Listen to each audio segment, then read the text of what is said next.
Speaker के खत के बाद कौमी असम्बली में पार्टी पोजीशन तब्दील। पीटीआई अरकान सुन्नी इत्तेहाद का हिस्सा है। कौमी असम्बली सेक्रेटरीट ने नए पार्टी पोजीशन जारी कर दी, जिसके मुताबिक पीटीआई के 80 अरकान को सुन्नी इत्तेहाद कौंसिल का रुकन जाहिर किया गया है। कौमी असम्बली सेक्रेटरीट की जानिब से जारी बयान में नून लीग पीपल्स पार्टी JUI से वापस ली जाने वाली नशिस्तों का पार्टी पोजीशन में जिक्र किया गया है। नई पार्टी पोजीशन 18 सितंबर को जारी की गई। एलामिया के मुताबिक हुकूमती बेंचेस पर कौमी असम्बली में मुस्लिम लीग नून 110 और पीपल्स पार्टी की 69 नशिस्तें हैं, जबकि एमकेएम पाकिस्तान की 22, काफ लीग की 5, IPP के 4, मुस्लिम लीग ज़िया, बलोचिस्तान अवामी पार्टी और नेशनल पार्टी का एक रुकन है। सेक्रेटरीट के मुताबिक मुस्लिम लीग नून को 15, पीपल्स पार्टी को 5 और JUI को 5 मखसूस नशिस्तें दी गई थी। ताहम मखसूस नशिस्तें गिनती में शामिल नहीं है। कौमी असम्बली में अरकान की तादाद 23 मखसूस नशिस्तों के बाद 313 है। खाली और मतनाज़े 23 नशिस्तें PTI को देने के बाद तादाद 336 हो जाएगी।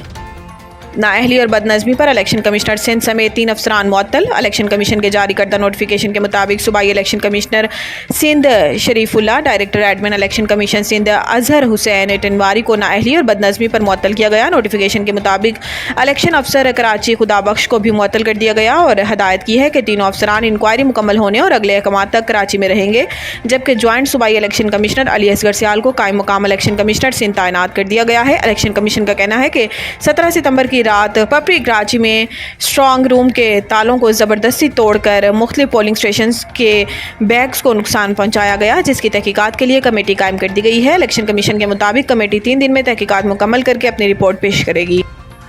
विफाकी काबीना ने सुप्रीम कोर्ट तरमीमी प्रैक्टिस एंड प्रोसीजर ऑर्डीनेंस मंजूर कर लिया। ज़राए के मुताबिक विफाकी काबीना ने मुसवदे के मंजूरी समरी सर्कुलेशन के जरिए दी। प्रैक्टिस एंड प्रोसीजर तरमीमी ऑर्डीनेंस 2024 पर सदर से जल्द मंजूरी का इम्कान है। तरमीमी ऑर्डीनेंस 2024 के नफाज से अदलिया में जो भी कार्रवाई होगी इसका मुसवदा तैयार होगा, जबकि अदलिया की कार्रवाई आवाम के लिए दस्तयाब होगी। Supreme court practice and procedure तरमीमी ऑर्डीनेंस 2024 का मकसद अदालती अमल में मजीद शफाफियत लाना और प्रैक्टिस एंड प्रोसीजर एक्ट 2023 के तहत एक कमेटी तश्कील दी गई थी। मुकदमात की मेरिट पर समाअत और निपटाने को यकीनी बनाने के लिए कमेटी के अंदर बेहतरी लाई जा रही है। नए तरमीमी ऑर्डिनेंस के तहत कमेटी के किसी रुकन की अदम दस्तयाबी पर चीफ जस्टिस किसी मुअज़्ज़िज़ जज को कमेटी का रुकन नामजद कर सकते हैं।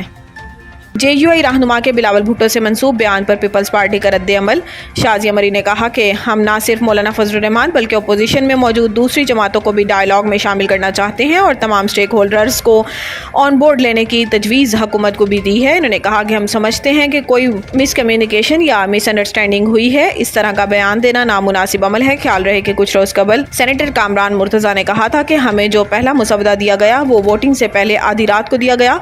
कामरान मुर्तज़ा का कहना था कि इससे थोड़ी देर बाद ही बिलावल भुट्टो तशरीफ ले आए। बिलावल भुट्टो के सामने तहफ़्फ़ुज़ात का इजहार किया तो इन्होंने कहा कि मुझे भी तहफ़्फ़ुज़ात थे लेकिन मजबूरी है। इन्होंने कहा कि हमने बिलावल से कहा कि आपकी मजबूरी होगी, हमारी मजबूरी नहीं है।